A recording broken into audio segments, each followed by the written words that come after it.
Bringing that music back. I forgot to turn the fan off. Oh.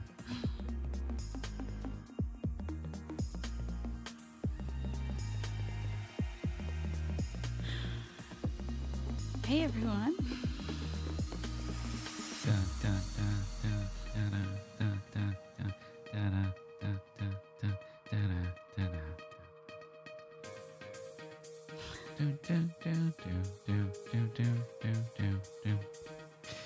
So, hey Sandra, hey BRC, hey Kathy.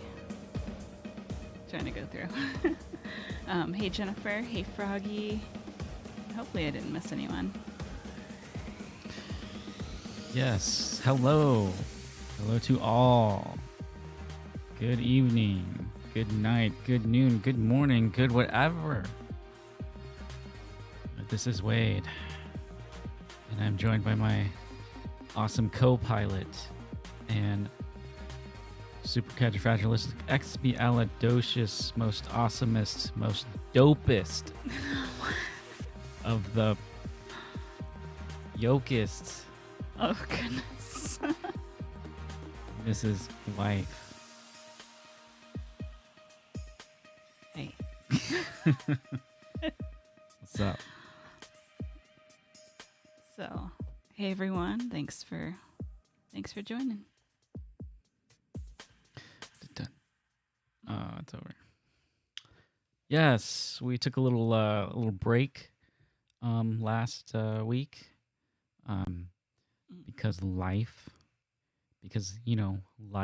problems, life Not really problems, just life. Just getting a little exhausted, getting a little, um, you know, life, lifiness. Lifiness. Yeah, sometimes we gotta, take a little break and rest in the Lord. Yeah, and that was a well needed. I just was getting exhausted. Jen was getting exhausted, dealing with stuff, both dealing with things, and then got some other projects going on. Got some things coming down in the pipeline, and then life. I don't know if anyone's heard me say this word before, life. And so took a little break. We're experimenting with podcasts. We're experimenting with videos. And so we're just feeling stuff out, seeing how the vibe is on things. I got a new piece of camera equipment. It's not within arm's reach, otherwise I'd show it. Well, no. It's nothing huge or anything. But I'm excited about it. It's just I don't even know what it's called, but it's a thing. It's a thing. I got a thing. That's cool. Got a thing for the camera, and it's kind of like a stabilizer for goes on your shoulder. I don't know. I don't know the technical word. I'm sure Kurt does. a shoulder thing. Yes, shoulder thing. I got a shoulder thing for the camera. I'm just excited because we had a gimbal, and for as expensive as the gimbal was, I'm not as impressed with it. And you put your camera on it, and we're filming things on, a DSLR. Okay, I'm getting some of the lingo. I'm getting some of the words. Right? I don't know nothing about technology. I'm the youngest boomer ever. But I wasn't impressed with the gimbal for as much money as it costs, because it's motorized. There's gears. You control it, and it's supposed to smoothly move the camera around. And it works. Maybe I'm just not very good at balancing it. 'Cause you have to balance the camera, and every lens that you put on, you have to balance it, and so it's a lot of work, just doing that. And then this one is different. It just kind of mounts on your shoulder, and you hold on to these two handles, and you can walk, and it kind of stabilizes that way. And I want to So I don't know if it's a gimbal too. It's just not I don't know. It's a thing. Yeah. But a lot of the movements that the gimbal was making, I don't know, the joystick or whatever is not pressure sensitive, or it is, but I just want to do the movements. But excuse me, Turbo T. I just want to do the movements myself and control the speed and everything manually myself with my own two hands. And when you just hold a camera with your hands, it's going to pick up every jolt and shake and move that while you're holding it. And that's why people don't usually film when they're holding the camera. That's why UFO films and Bigfoot films are shaky. Shaky. You can't ever see them. Can't ever see the UFOs hardly, or the Bigfoots. Unless it was planned. Dun dun dun. So just a simple piece of equipment like that, I'm very excited about. Again, I feel all artsy and fancy with the camera.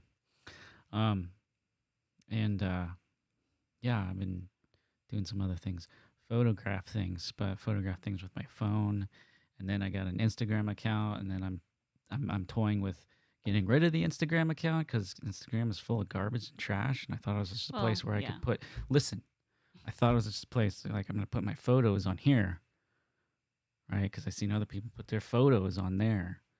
But there's a lot of garbage on there where I'm I don't know. Yeah, I think Facebook owns it. Yeah. Yeah. Instagram, Twitter, Snapchat, Twitch. What's the other one? I don't know. TikTok. I think that's the new one that the kids are doing.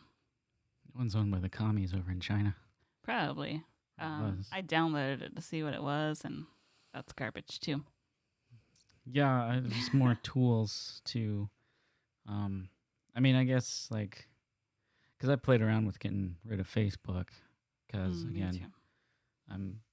there's a lot of I keep it for the messaging and I keep it for some fun facts that people post, and there's very few people on there that I actually have or follow or whatever it's called, and but I've toyed around with just getting rid of all the social media because I don't know. There's a lot of stuff. There's a lot of like it's just non-edifying stuff on on there.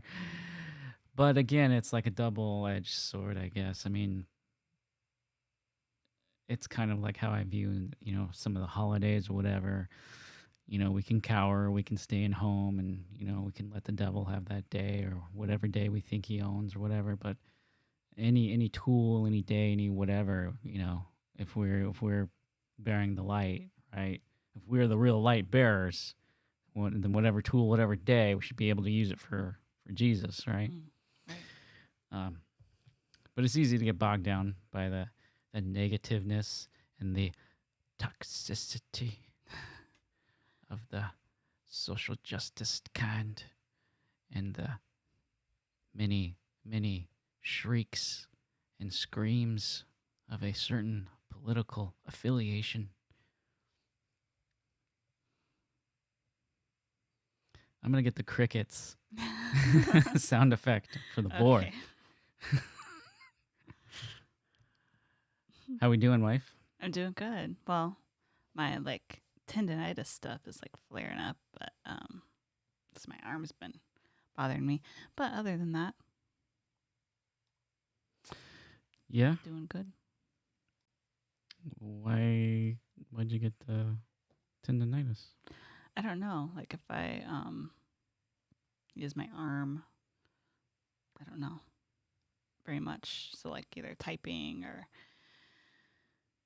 it just starts hurting, but whatever. How about you? How have you been? I mean, a long time no see. I know. How long has it been? I don't even know anymore. Like seconds, huh? It was that time you left the room to feed the kids. Kids. I think they need fed and stuff. Every day. Can I have some food? Mom, what should we have for dinner? Better watch what I say on here if people might get the wrong idea. Is she being sarcastic? Well, there's children, and then there's fur babies. And then there's feathered baby. How are those things, wife? Their flight feathers that came in. So yesterday they were flying around our house. They were. Now, while they It was still cute. They still hate us, but they fly around. Well, they hate us. They will not hesitate, or they do hesitate, but sometimes they will fly over to the couch where we might be sitting and stare, land on the couch, stare. The whole time I'm thinking, don't poop on the couch. Don't I'm poop thinking on the every couch. 10 minutes these things poop. Do not poop on the couch. Don't poop on the couch. And But it hasn't so far, but it'll stare at us and then fly away. They're getting pretty good at flying in, to their cage, and knowing how to get back in their cage. And it used to be a this traumatizing event if one of the birds fell off the table. They don't really fall; they just kind of flutter down, and then it'd be lost. And then we'd all be like, "Oh!" And then they do this flock call chirp. So it's one would chirp, and then kind of like Marco Polo. Mm-hmm. Yeah, and these things, they fight with each other in the cage constantly. But if they get separated, they're like, where are you? Where are you? I need you here. And then when they get in there, one of them's like, get off my stick. Get off of that. That's mine. I stay on here. And now I'm going to feed you. And the other one's like, no, I don't want your food. It's such a weird, talk about toxic relationship. I was going to say that. Such a toxic relationship. It's some Joker Harley Quinn relationship there going on. Toxicity. in the cage, in the birdhouse, in the bird cage. But we want to get them in a different, more standing cage, right? Is that what it's Yeah, called? yeah, You got a big yeah. table we want to get rid of, and just doesn't go with anything. Well, like if I could find a place in Idaho, then I wouldn't have to worry about that. I could just like, pack our stuff and move, and then worry about the cage later. But I like yeah, Idaho. I would move to Idaho. it would have to be like northern though, Northern, because absolutely. Boise area, I've lived there, been there, done that. I don't like it. I like to be up higher. I want trees. I'm kind of like that budgie, the male budgie, who's always got to be on the highest little stick. And if the little female gets on the same one, then he's like,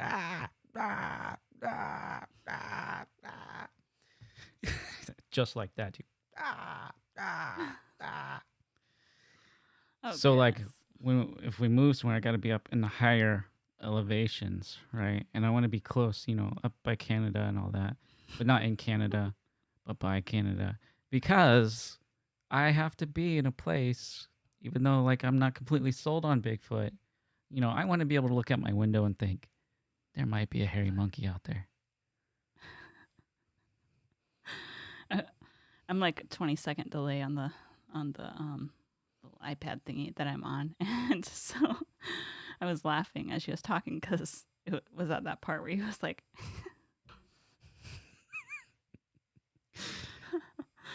"Oh goodness." That's what they do.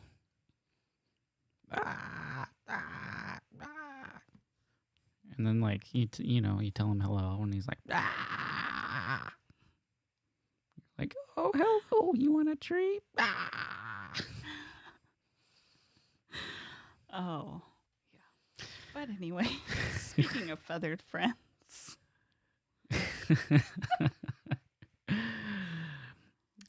What other feathered friends are there? I don't know. Well, Look, Jen wants another bird. And I'm like, these ones we have don't love us. We think we can handle another one. And I'm thinking, look, we need to start over somehow. no. That's so terrible. You can't do that. Redo. Well, in Do over. 10 years. 10 years of a relationship of no love, unrequited love, 10 years of rejection, 10 years of of a one-sided relationship of Well, these. hopefully it won't be 10 years before they love us.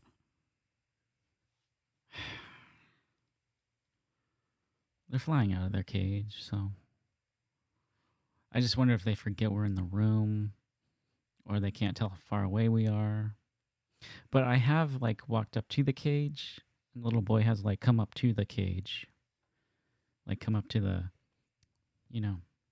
where I'm at and then like stare me down or something, I don't know. And so we might have a growing relationship, I'm not sure.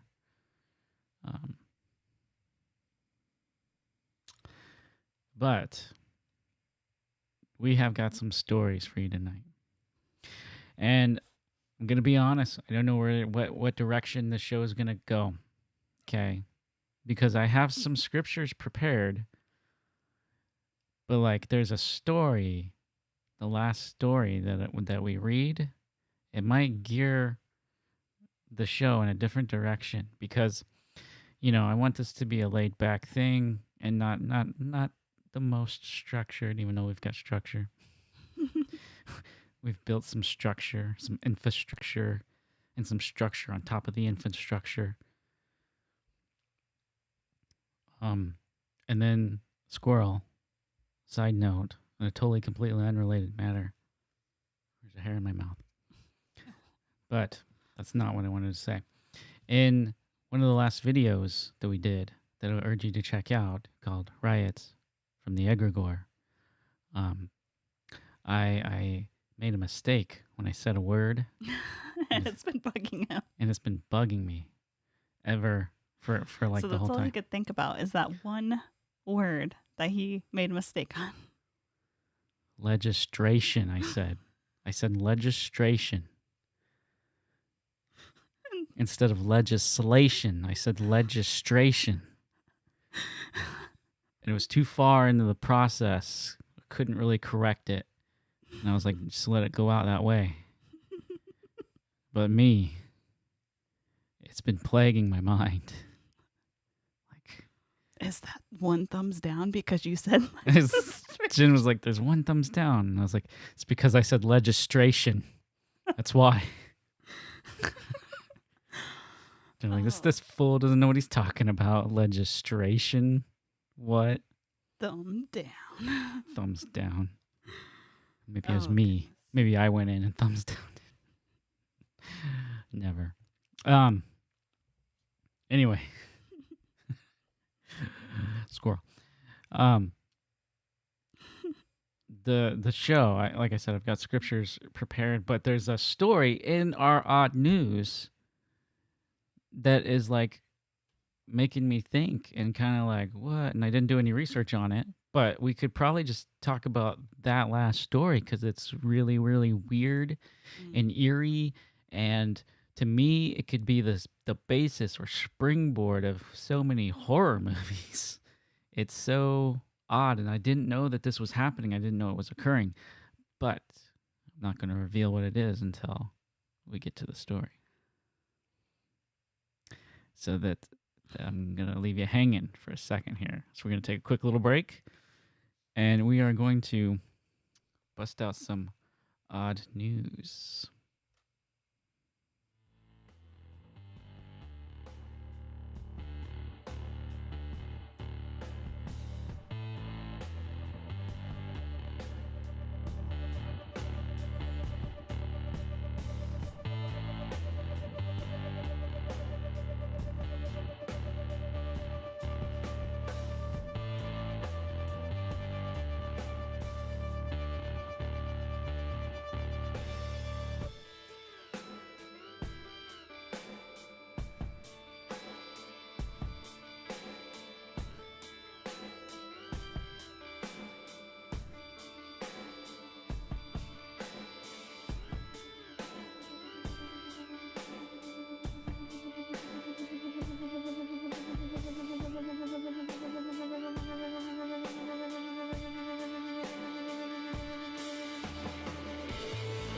I took that break and I didn't even take a drink. Oh. No, you're on. Hey.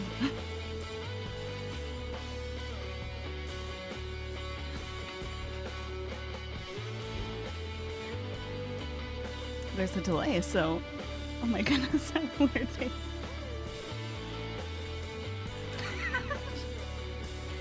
I'll take another drink. Oh goodness.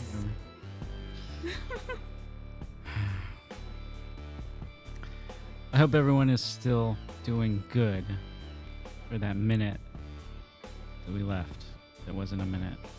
But I hope everyone's doing fine and dandy. So, we've got an update.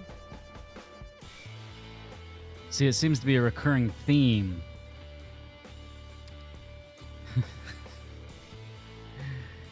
in the stories that we've been covering. If some of you are not familiar with the saga of Gobbles Montoya,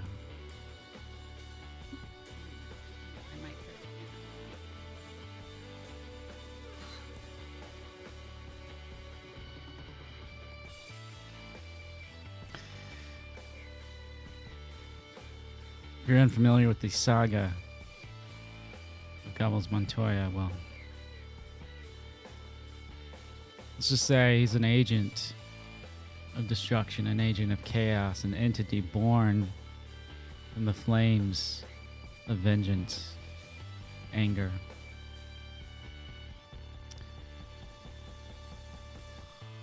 Me and my family were confronted by Gobbles Montoya in the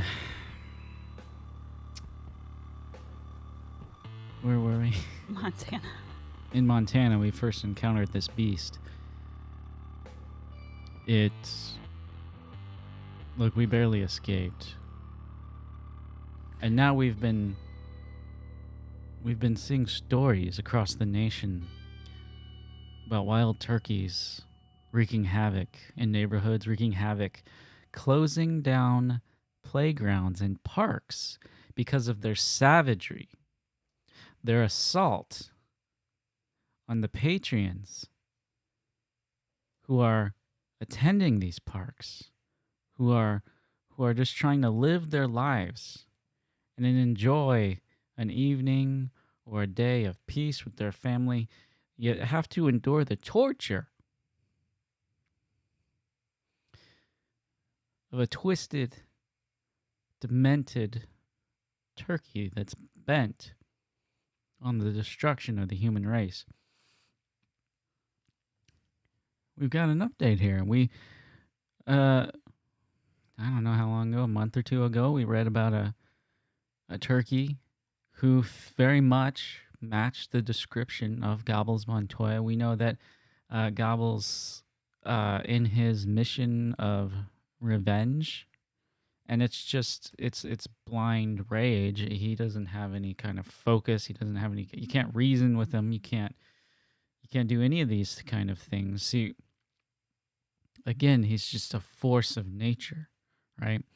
And so he doesn't stop, right? We may have escaped him from Montana, yet we knew that at some point and some time that his path of destruction would be unending, and at some point he would try to come and find us at our home. And it's interesting how we have found stories across the nation, again, of these turkeys, or is it just one turkey assaulting people, biting, harassing, closing down parks? And a few months ago, we read about a turkey who closed down a park in California. This beast, this savage beast, was finally captured.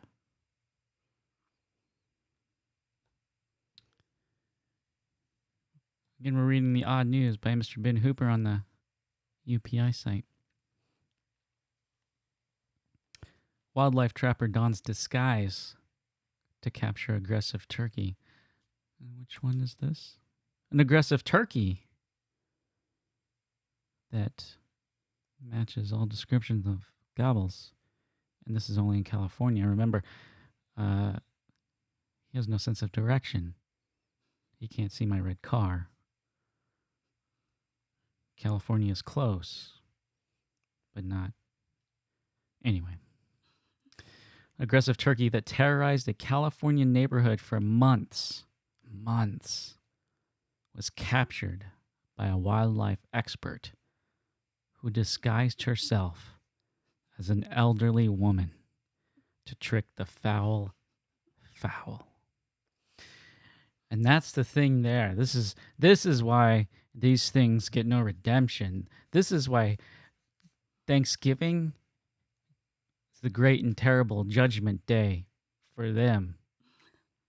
Because this woman had to disguise herself as an elderly woman to trick this beast.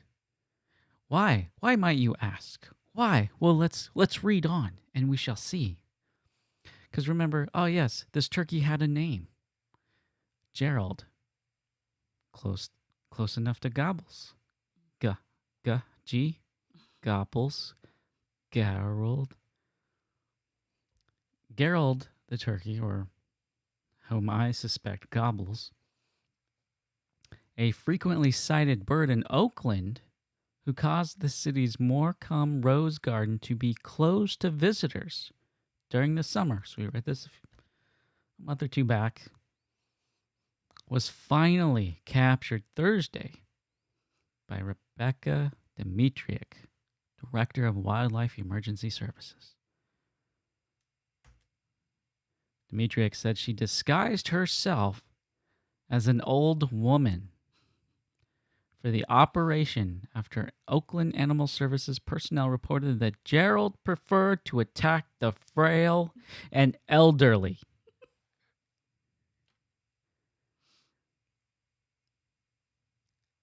You want to sit there on your high horse and tell me that animals are good people? This is what serial killers do. They go out, they track down their prey. They know they have a profile, they have a preference. So did this turkey. He wanted easy prey. The fact that he could tell old from young apart denotes an intelligence, a psychotic intelligence, a malicious intelligence, a demonic intelligence. I baited him in with blueberries, kibble, and sunflower seeds, Dmitriuk told KGO TV. Then my husband actually had to run down to the truck, so I was left alone with the turkey.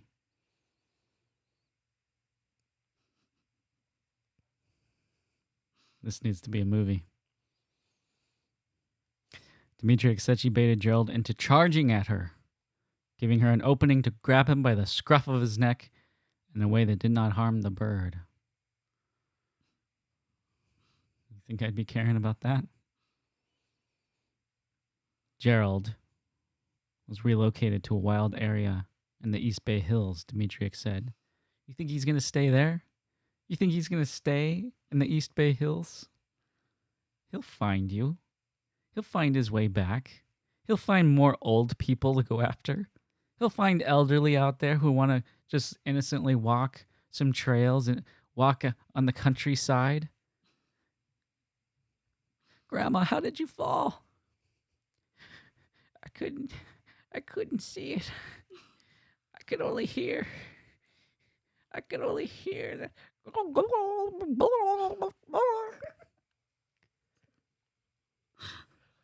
It's okay, Grandma. We're gonna make it. Don't go to the light, Grandma. After being at this for 5 months, to be on the other side and to know the turkey is now in a wild area, situated with other turkeys where he'll be safe. Remember that movie with the monkeys? They turned really smart. And then he made all the other... So there was one monkey that was smart. And then he turned all the other monkeys smart. Then he made all the monkeys follow him. Just saying. It's a documentary, I think. It feels like the best possible outcome, said Ann Dunn, director of Oakland Animal Services.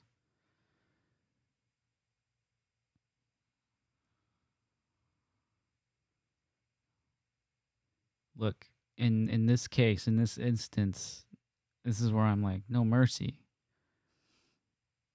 We can't let a terror like this continue on.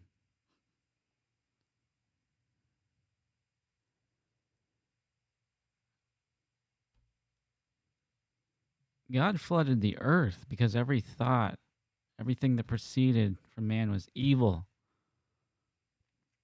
And I know the crowd here.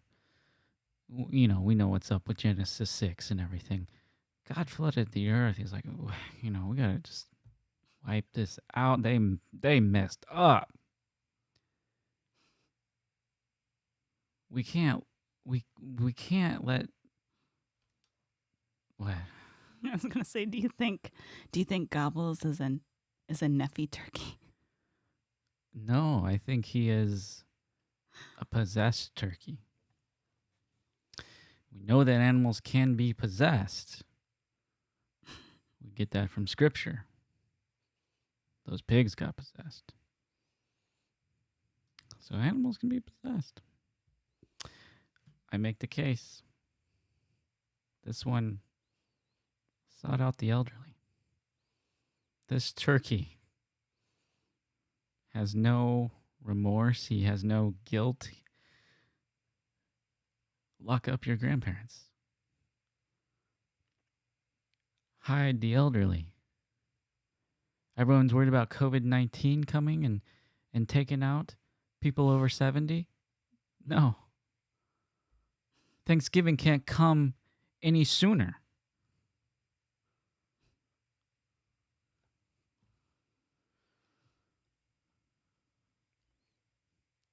Are there any comments you wish to read before we proceed? Well, I can't hardly see them because I don't have glasses. So I'm trying, but I forgot to grab them.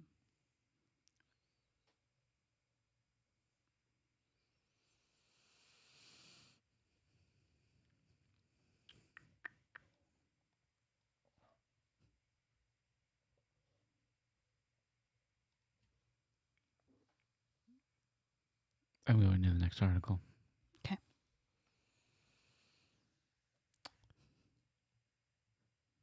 Bear opens car door, climbs inside in Tennessee. Why do we keep reading about the same animals? Well, because those are the ones that terrorize. I know people want to stick up for these creatures. People want to stick up for these animals. Oh, they're not so bad. Oh, they just want, your honey, and they just hang out with little stuffed pigs and little stuffed donkeys and tigers, and they go ho ho ho. But no, what do they do? What do these bears do? And none of them are yellow or whatever color Winnie the Pooh is. I don't know what color he is. Yellow, orange. What color is he, wife? I think he's yellow. I think a yellowish orange. I did like that one movie that came out though. The newest one. Yeah, well, I don't know. I forgot what it's called. I don't know, but it had Obi-Wan Kenobi in it. I forget what it's called. It's a Winnie the Pooh movie. It's not called Winnie the Pooh though. It's called something else. You had to just seeing the name, be like, what is that? And then it's like, oh, it's Winnie the Pooh.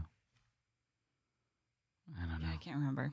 Anyway, bears are, again, like sharks, but on land. They're just teeth and jaws, and you think they look cute and everything, and people want to go up and take selfies until they get mauled by them. Or they break into your house and try to steal your pizza. Or they walk into your store and take chips all right off of the shelf, right? Just whatever they want. Or their kids get in dumpsters. They're bad parents. They're bad people, and they're bad parents. They don't watch their kids. Their kids run off, and then we got to go make sure their kids aren't in trouble. And then they get ticked off at us because we're trying to help the kids, and then all they're doing is charging at us, right? Well, meanwhile, their kids are stuck in a dumpster, okay? And any parent that lets their children play in dumpsters, I'm sorry, you need checked out. Look, hey, we're just caring about the children. These are irrational. That you can't talk to them, you can't reason with them either. And now they're trying to steal cars. They'll take your chips, they'll take your pizza, they'll take everything you have, and now they're going to take your car.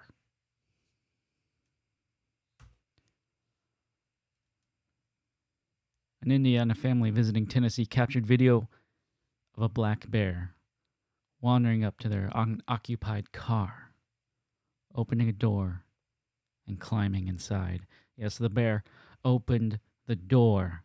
The door was closed, and then it was open.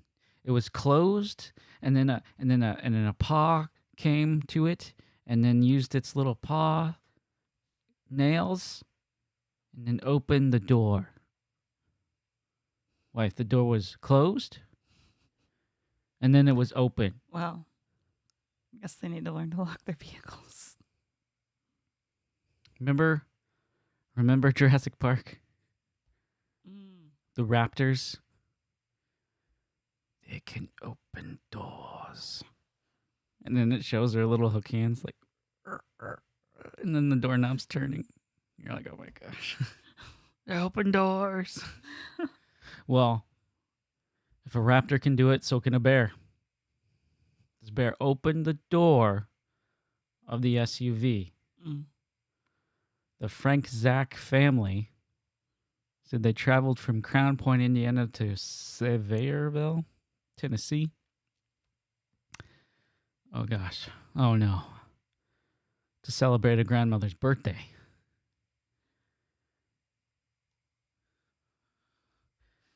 I hope there weren't any turkeys present. Hopefully Gobbles don't make his way there. Or teams up with the bear. The bear Maybe he steals the already did. car. Maybe he already did. He's got bears stealing cars. He's recruiting more turkeys. They're going after grandparents' birthday parties.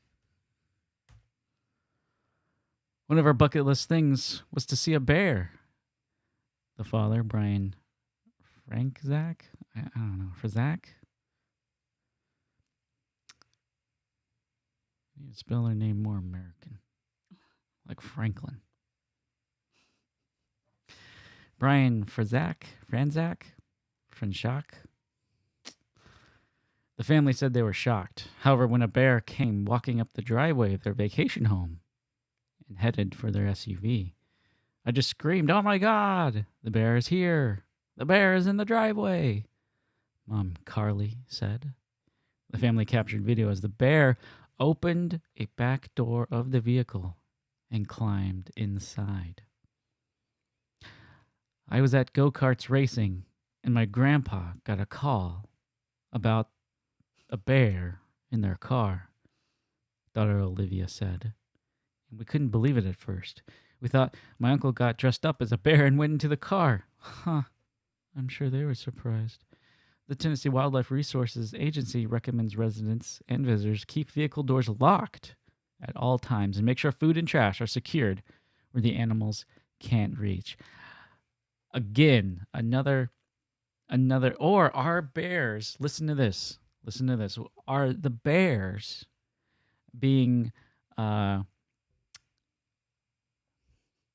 maybe they're being captured, relocated, and released in neighborhoods by elites as examples. One, to cause havoc and chaos, and then to put out these little bits of information here. Keep your doors locked all the time. Make sure your food and trash are secure. Telling you, infringing, encroaching upon your freedoms, making laws, right? They're going to make laws. Is your door locked? Well, your door's not locked. Well, you unlock your door. And then is your food stored away in the appropriate containers? And if they're not, you're going to get a ticket and everything. Could be that angle. Or we could have a whole, coup d'etat of the animals with Gobbles at the forefront, guiding and directing. Or is Gobbles an agent of the Masons, the Illuminati? Is Gobbles the idol at the center of the Bohemian Grove?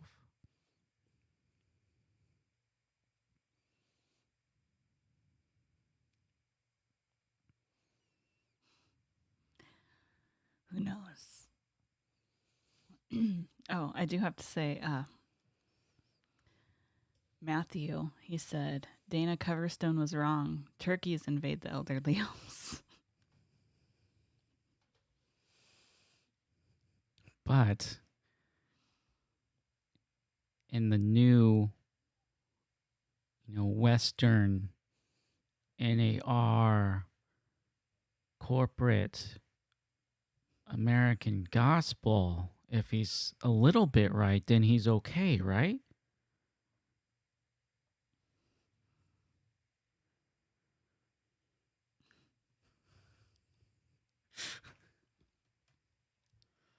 Look.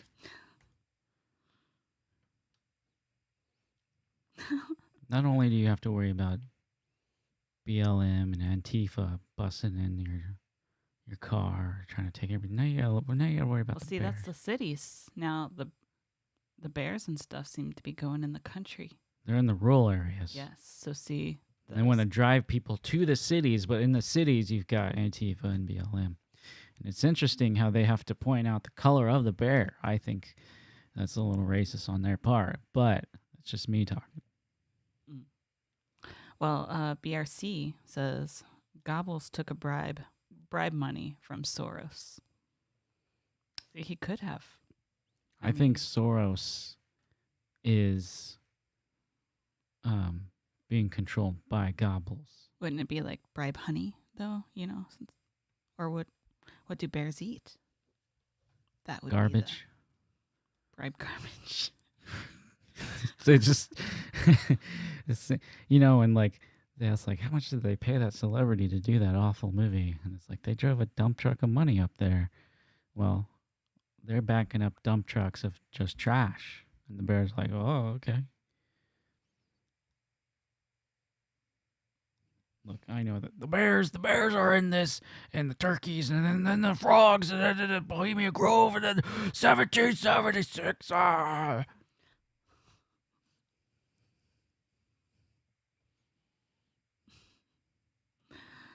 Oh goodness.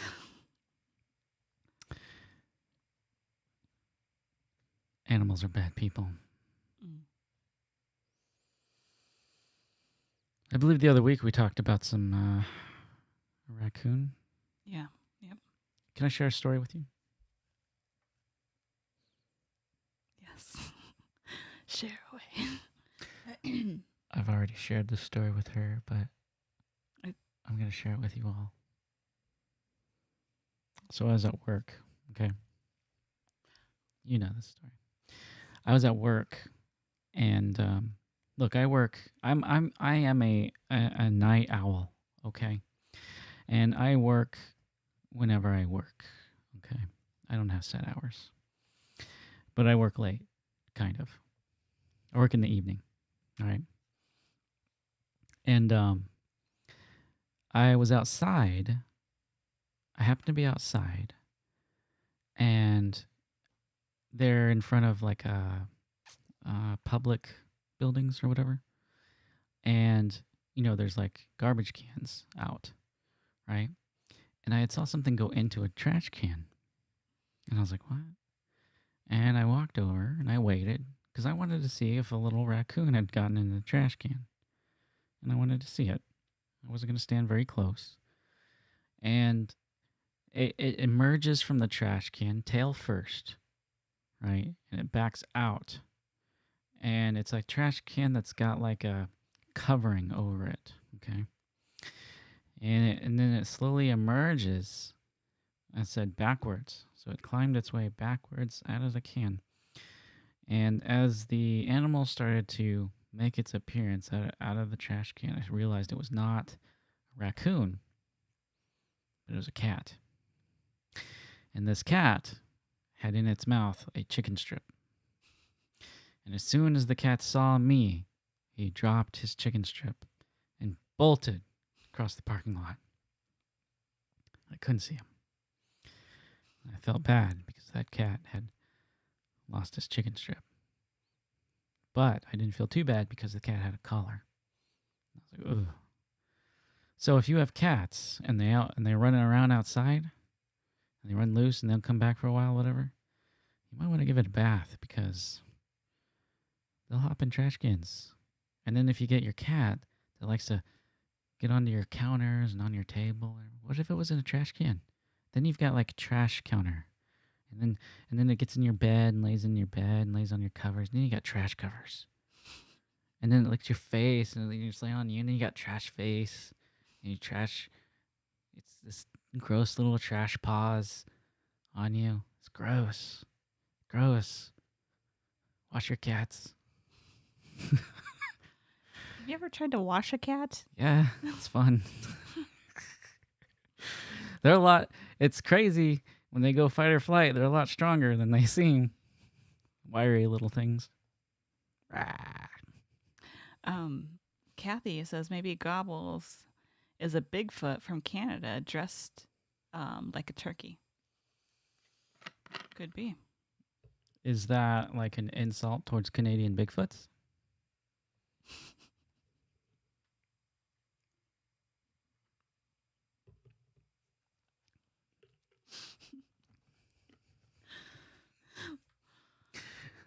Or somehow the Bigfoots in Canada not up to the standard that we may have for Bigfoots?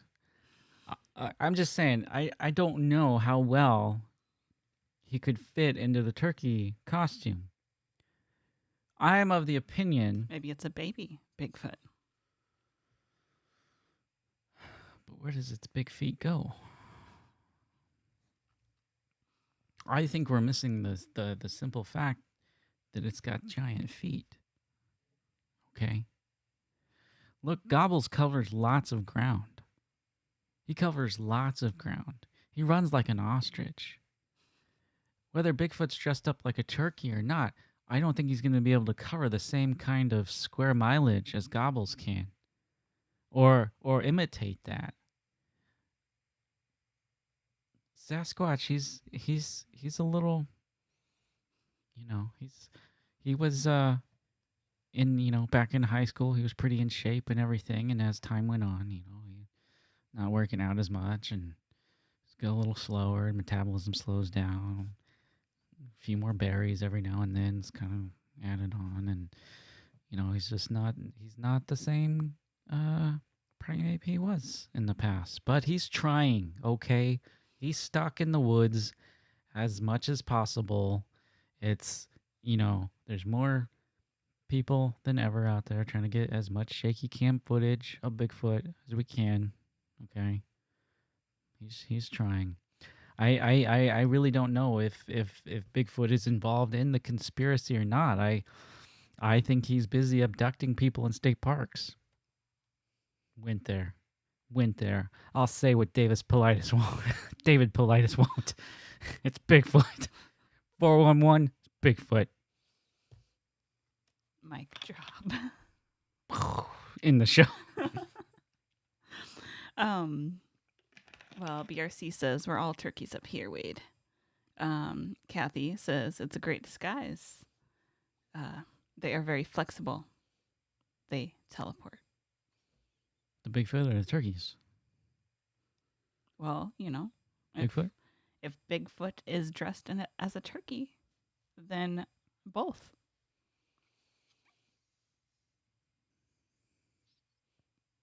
Maybe maybe that is their great disguise because, not very many people see Bigfoot. A lot of people see these turkeys. Okay, well, but then where did the grays come in here? The what? The grays. Okay. Maybe they're a turkey too. Skinwalker Ranch. They're using the disguise too. That's why there's so many turkeys. You can start calling me Dragon.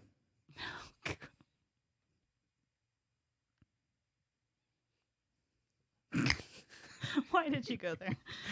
Because that was the dumbest thing that I remember about that show. Shapeshifters. 2 raccoons ejected from inside California bank. Raccoons are bad people. Why? Because they'll steal your money. They'll steal your money in broad daylight in front of you. They are nature's robbers. They are. They were born thieves. Look at their little mask and their little hands. Beasts destined to be caught and destroyed, like Paul says. We see these beasts, their thievery. There's no remorse as we read on. Look at their little hands. That's what I just said. On the mouse pad. My mouse pad. And this one over here.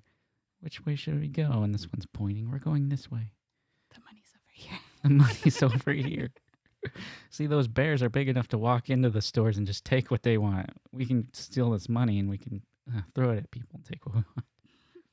I mean, I guess they're decent as that, but they're still they're breaking into banks and trying to steal our money. Animal rescuers. Why do you say an animal rescue? You need to send in the cops. Send in the cops.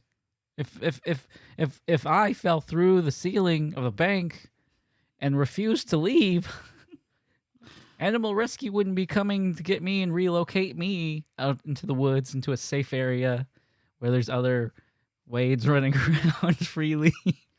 No, I go to prison. where I don't want to be. Animal rescuers, that's privilege right there. Animal privilege. I'm sick and tired of this animal privilege. Animal rescuers in California made an early morning visit to a bank to chase away an unusual pair of masked bandits. We already gave it away. It's these ones right here. Young raccoons. The Peninsula Humane Society and the SPCA said personnel responded to the Chase Bank branch in Redwood City after receiving a call from a bank customer who spotted the animals through a window while using an ATM outside the building. It's not every day an animal organization gets called to deal with a bank break-in. But since the bank robbers were masked bandits of the wildlife kind, we were indeed the appropriate responders. And I just got an idea.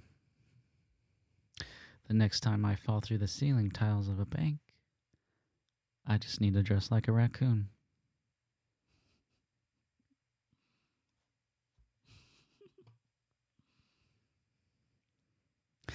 She said the raccoons. What? I was just thinking, yeah, they would give you your own padded room for that. They would relocate me to a safe space.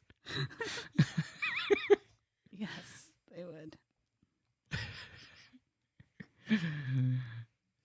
Yeah.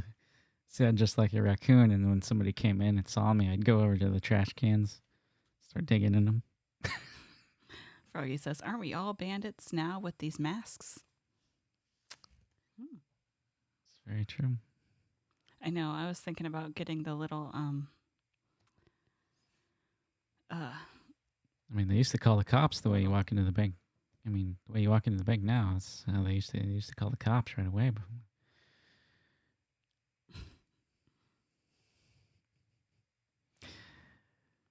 Yep. These raccoons were reluctant to leave. Tina says, the next time, have you fallen through the ceiling tiles of a bank before? I wasn't dressed like a raccoon. I need to be dressed like a raccoon. And then maybe I can be reluctant to leave. The bank managers led our rescue staff into the bank, and after about 10 minutes of chasing the raccoons around the bank, we were finally able to safely shoo them outside. They apparently didn't want to leave the bank, she said.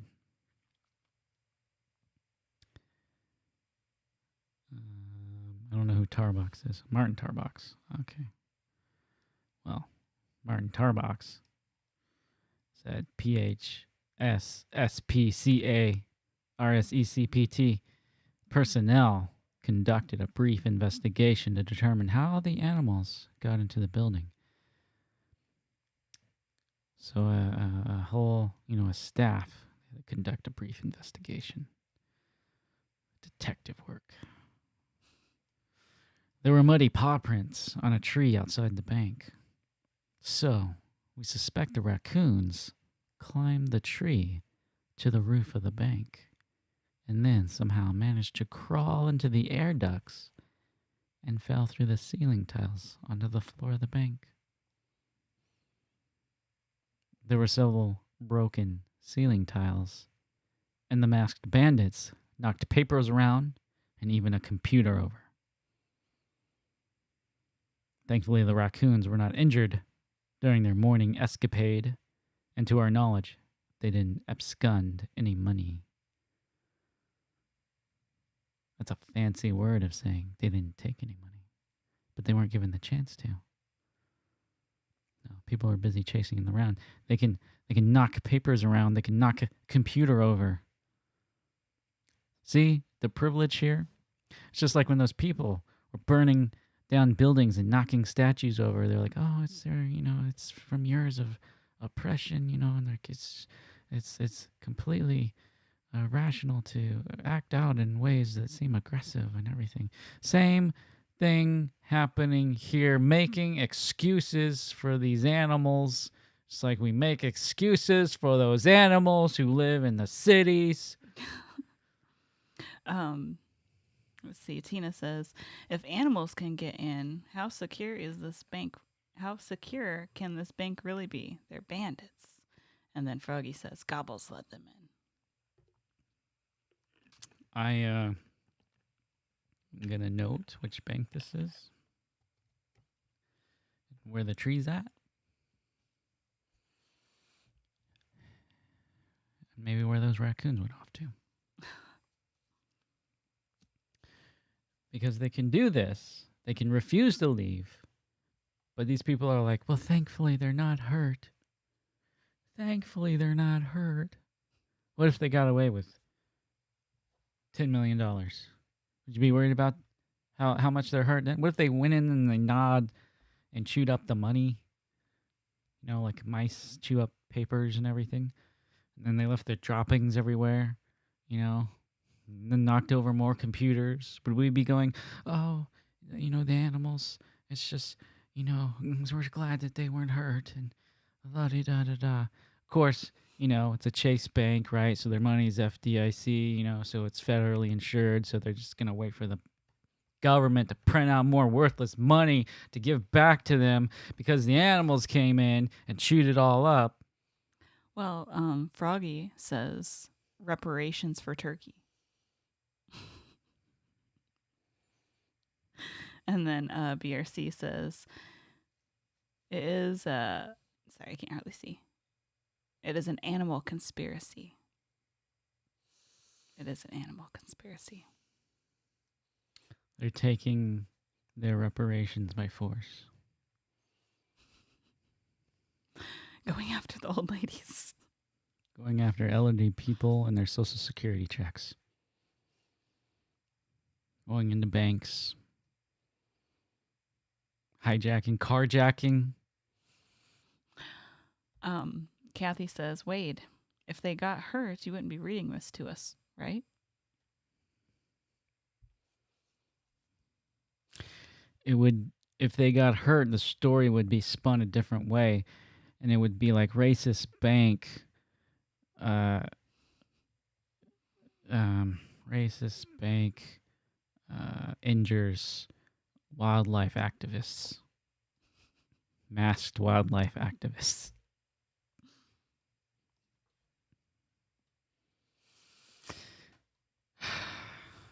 Telling you, this industrial media complex and their biases and their refusal to acknowledge right and wrong.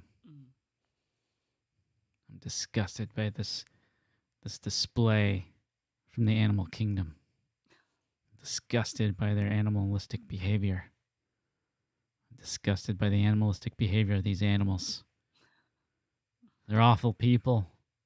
They have no regard for manners, no regard for etiquette, no regard for laws, rules. Just disappointed.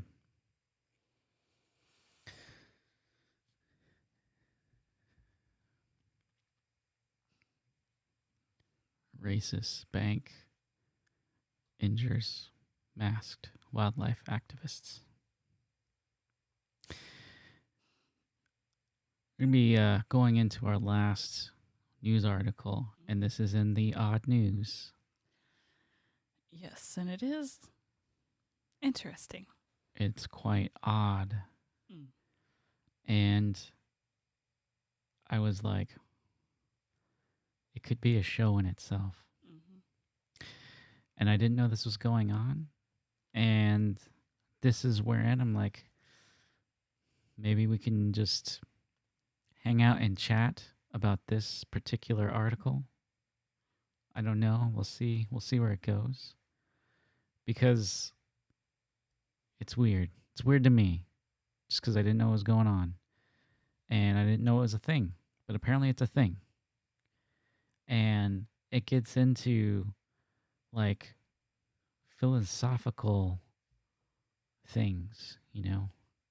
It might be cut and dry for some. Some people might be like, huh. And so this next article, it's just it's the one, and again, I'm in the little odd news on the UPI. You know, I'm just like, this is our little, you know, little news things that we have, and then I see this, and it's just crazy to me. Mm. So, without further ado,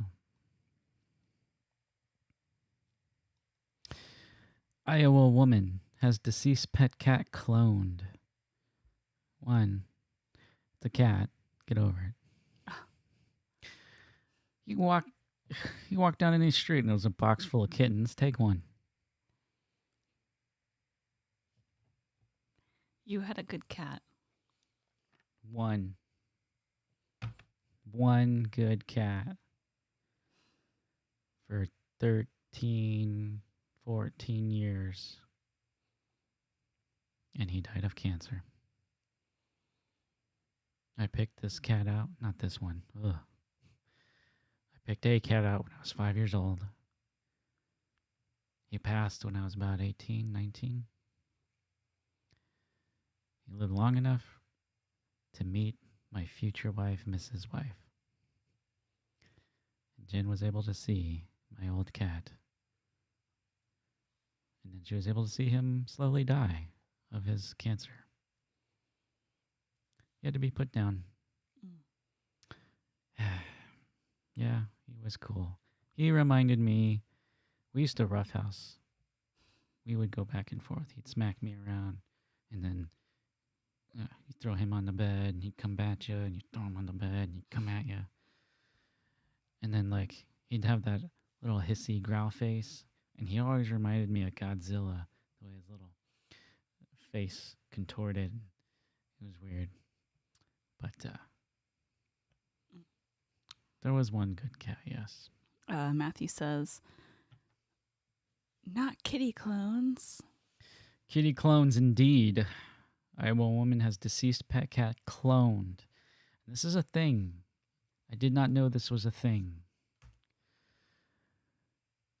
An Iowa woman said her kitten bears a strong resemblance to her old cat for a very good reason. He's a clone.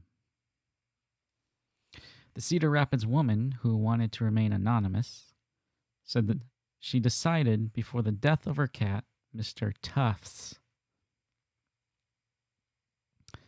that she wanted to have the feline cloned. I had never had such a wonderful creature. It was harder losing him than any other cat I've ever had, the woman told the Courier newspaper.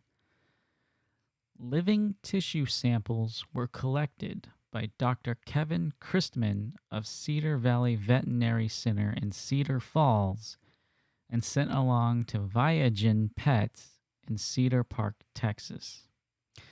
Viagen Pets specializes in genetic preservation and cloning for household pets. The firm has cloned dogs, cats, and horses in the past and recently made headlines for cloning an endangered, I don't know, Przewalskis? I don't know horses. What's that word? Do you know that word? Przewalskis? Horse, whatever. For the San Diego Zoo. Viagen preserved the samples until after Mr. Tufts' death, when his owner requested the cloning go forward. Elaine Rodriguez. I said Rodriguez.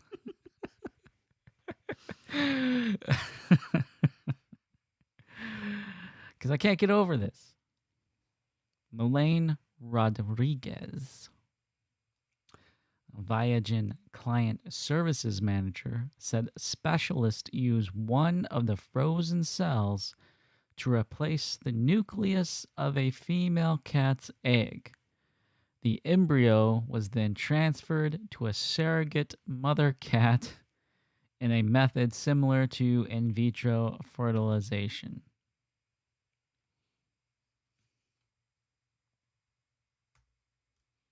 I'm going to look over here real quick.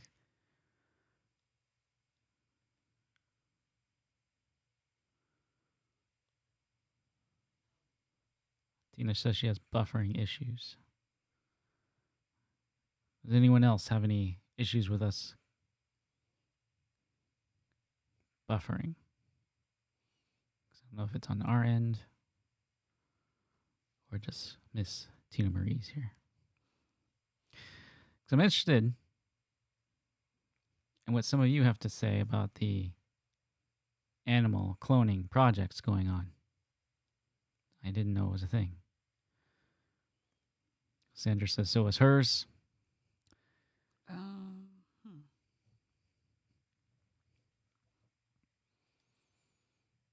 Pierre says I'm okay.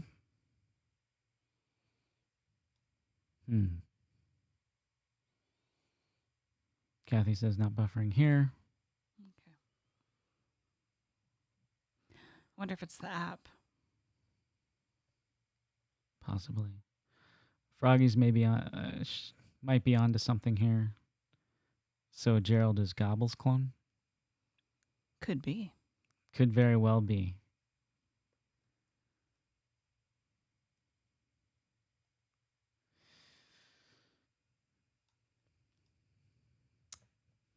Okay, I'm going to continue reading the article.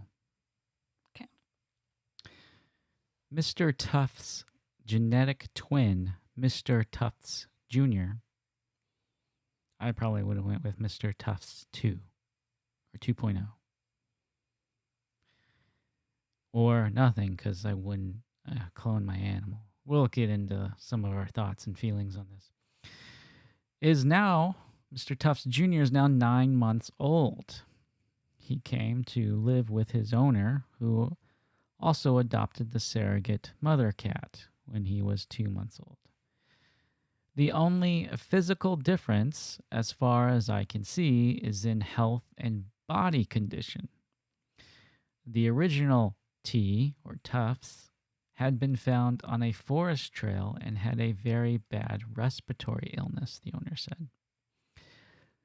Viagen said cloned pets maintain the same appearance, intelligence, and temperament as the animals they are cloned from. When we produce the clone, it's an identical twin. There is zero genetic modification occurring, Blake Russell, president of Viagen Pets, told KXAN-TV. The feline's owner said Mr. Tufts Jr. reminds her a lot of his namesake, although she has noticed some differences. Like what? It walking backwards and its head turning all the way around? Our new Mr. Tufts Jr. is much more athletic than our original, probably because he and Mom Cat 2 had the best of care, she said.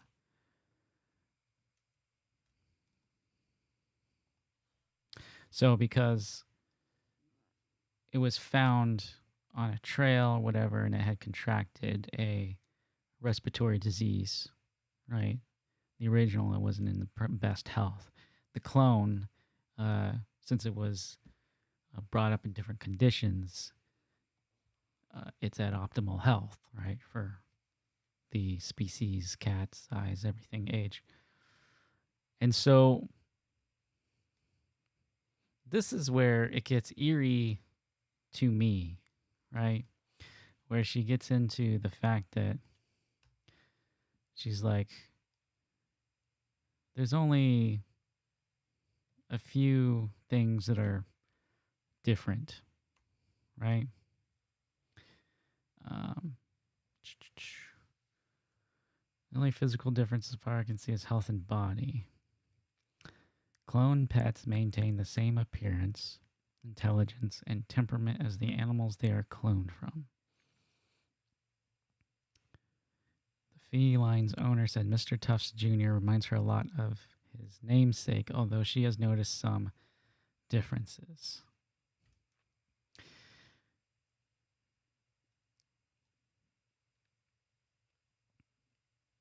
It weirds me out.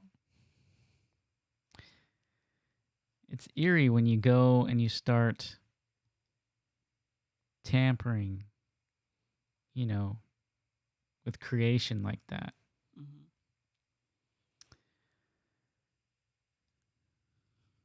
I'm trying to look at some of the comments.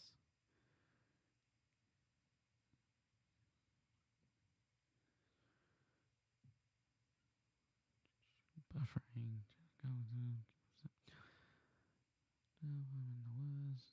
Don't like cloning.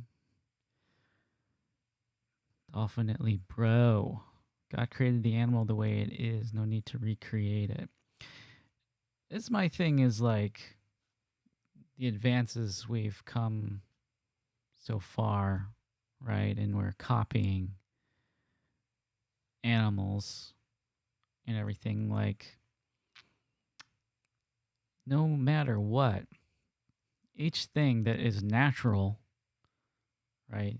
That comes about naturally, and I'm talking in the way God had intended, is unique in every way. In that Mr. Tufts Jr., he can have the same genetics, same look, same everything, but it's still a different entity. It's still a different animal because Mr. Tufts, God, I'm talking about cats, had a unique personality that was shaped and formed by his experiences. And then you can get into the whole can of worms of like, to which I am like wondering, should I open this can of worms? Do animals have souls? Souls like us? Do clones clone things? If they're created in a lab, if they're created in the manner that they're creative, is there some spark of life in them the way in which God gives us the breath of life? What is the effect if there is no such thing in a being and it goes about functioning, and living and everything? What is going on? What's going through your mind, Jen? You're making a lot of facial. I'm just thinking, someone cloned a cat. Goodness. Kind of like what Tina said here, because let me find it. She's like, it's just beyond disturbing. Someone would play God and spend a boatload of money on cloning because that stuff is not cheap. And for one, like, it's not cheap. And then, obviously you shouldn't be doing it because you're not God. Stop trying to be God. You're not going to get your animal back. That's not going to be your same animal. Like, ugh. So I like what Kathy says down here. She says, how do we know that the cloned animals are not demon possessed? Like, are we creating vessels, right, that are occupied by nothing Mm-hmm. and then can proceed to be occupied by something, right? I'm of the opinion, look, if a person was created in a lab, it doesn't have that spark of life. It has all the emotions and everything of the flesh, of course, but it doesn't have the soul that God has given, to each of us. It's like the idea of transhumanism. People think they can go on living forever. They slowly mechanize themselves and transform themselves into a machine. At some point, you are dead. Mm-hmm. Your soul goes on. There could be a very good copy of you on this earth, but it is not you. You are dead and you have gone. You are waiting for judgment. Well, BRC brings up a good point. He says, wouldn't a clone be the same as a Nephilim? Um, I don't think it'd be the same as a Nephilim because a Nephilim is where a fallen angel, has relations with somebody and produces a hybrid. But we do read that those fallen angels sinned against the animals. Now, could this be the same type of thing? Could this be that sinning against the animals? Right. I was reading in the book of Enoch, and it talks of that. It sinned against the animals, sinned against the plants, and it sinned against the animals. And you wonder, like, what does that mean? And I heard an interesting proposition because, um, proposing the idea like some dinosaurs, the way some dinosaurs are, it kind of goes against the way evolution, the way, evolution has proposed and theorized, some of these creatures exist kind of go against the laws of nature, the laws of survival of the fittest. A T Rex with its tiny little arms, right? Or just certain animals that don't make any sense. And it makes you wonder if any of those were perhaps genetic creations, right, from the fallen watchers. If they sinning against plants, were they cloning and hybridizing certain plant species with things they kind of like our pharmakia, our pharmaceuticals today, right, enhancing drugs, right? I think that we today are repeating, just like time as we read in the Bible is so cyclical, that we're repeating the same mistakes and the same idolatrous things and the same abominable things as was happening in ancient times in the past, in ancient civilizations and civilizations that we've completely forgotten about, right? In Ecclesiastes, Solomon talks about this. There's been civilizations that people have completely forgotten about. And the things that we say are new are actually old, right? Because there's nothing new under the sun. Just because we got an iPhone and an iPad or a laptop doesn't mean we're any more intelligent or wise than the people who lived thousands and thousands of years ago, right? There's structures and things on this earth that we can't even replicate today, that we're guessing at how we're built, how we're made. But we have texts and documents and accounts of beings from multiple cultures separated by oceans. But I think at the time we're not separated by the oceans. All claiming that whatever their deity, whatever thing they believed in, always came down from the skies, right? And if all of them, and you have flood myths from every different part of the world, cultures supposedly separated by oceans, having flood myths, adding to the fact it was all one at one point. The things that the Watchers, the Bible tells us, that about the Watchers. The Bible tells us about briefly, because the Bible's about human salvation. The Nephilim and these things, these creatures, and not only man being just evil in the first world, right? But Noah being found right in his generations, essentially saying he wasn't full of weird DNA, foreign DNA, Nephilim DNA, or what have you. That God preserved him, right, to carry on the human race because he was human. You read in some of the apocryphal texts about Noah's dad, and he was, I guess, adultery with Nephilim and Watchers is so abundant in the ancient world. He was wondering if Noah was even his, and he had to be told that he was. It's very interesting. I forgot even what it was called because I don't read the Apocrypha too much because I'm on the fence of is some of this inspired? Is it not? I don't know. If there's good information in here, I'm going to stick with my Bible. I'll read the book of Enoch, though. I read that. I read that all day. But see, I think we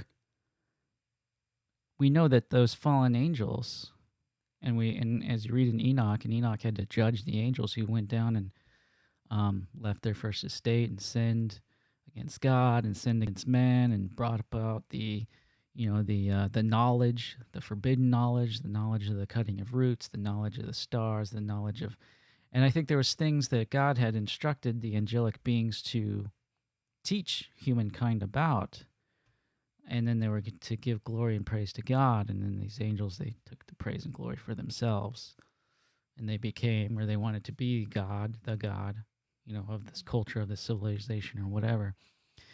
And they started teaching the dark arts, the black arts, right, the forbidden arts, alchemy and sorcery, all these things. Because, well, people didn't have rocket ships, or maybe they did, I don't know, to go off to vast different places and whatnot.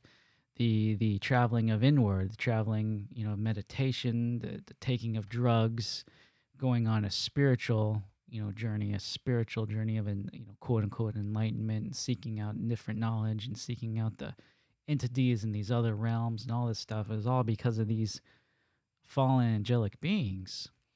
And then through communion with these demonic things, right? We've been inspired over the generations in our warfare, in our medicine, in our entertainment, in our music, and these things have been permeating us through the generations, right? And so when we come up with these different ideas or we come up with these scientific breakthroughs, I think that we're recalling things from the past, recalling things that have already been done. How you doing? Doing good. I was just checking out the comments, what I could see. I was gonna read BRC's. He said, in regards to not created by God. So that's his meaning. Mm. Or I would call it just an abomination. And that I'm gonna go on so many tangents. Going back to us as humanity, when I hear researchers and people talking about like the return of the Nephilim or the return of the giants or whatever, I don't see it as like they're literally coming back and doing all this like them. You're gonna see a giant hand pop out. Like, you're gonna see some Attack on Titan or Godzilla type stuff. I see their return as simply like their influence on humanity and whatever kind of maybe Nephilim that's produced or whatever, something that is concocted through technical means by human ingenuity, but at the inspiration of the principalities that are working through willing agents, right? Right. So kind of like that movie Wonder Woman, like how it showed you in that how they were being influenced to create these like wars and stuff. Through. Right, Ares. It was the god, quote unquote god, Ares, who said he didn't have to do very much. All he had to do was whisper into someone's ear. Remember that? Mm-hmm. And these people were concocting, or this whomever the bomb maker, whatever, was trying to concoct like an atomic bomb, right? And I think that was part of the movie, wasn't it? They were trying to stop the development of that or some sort of whatever. And that's the thing is like our, like I said, inspiring our warfare, inspiring the debauchery that's going on. And I think again, it goes into where scripture tells us, when you fall into sin or when you stumble, when everything God isn't the one tempting you. It's because there's something already within your heart that's leading you off astray. It's your choice whether you want to follow that thread, you want to follow that pull. I mean, we get the choice in that matter. So many people today, they don't want to hear the gospel. They don't want anything to do with God. And unknowingly, I'd say that leaves you open to being inhabited or inspired by whatever. Right? If you don't have the indwelling of the Holy Spirit, you're fair game for whatever's out there that can use you in any way it wants to. And that's why I make the case, the point that people in lab coats today, right, the people who are the scientists of today, the people who are in the labs of today, those are the alchemists of today, the modern day sorcerers, the modern day warlocks and witches, because they're concocting these things. You got the particle smasher, over in various parts of the world. You've got the um, we've got cloning here. We've got the creation of chimeras in labs, and other various things. We take and we take what do we take? Viruses and disease, and we concoct bigger viruses or deadlier viruses, right, in labs for experimentation and all these other things. And I think, again, we're in people, and not those who have the indwelling of the Holy Spirit, who've accepted Jesus as their Savior, who have an active relationship with God through Jesus Christ. It's people out there who don't. They're open to whatever. And you bet a principality or whatever, a high-ranking demonic entity. And when I say principalities and demons, there's a difference. When I say principalities, I'm talking about a fallen angelic prince, a fallen angel. How I read, it would be a principality.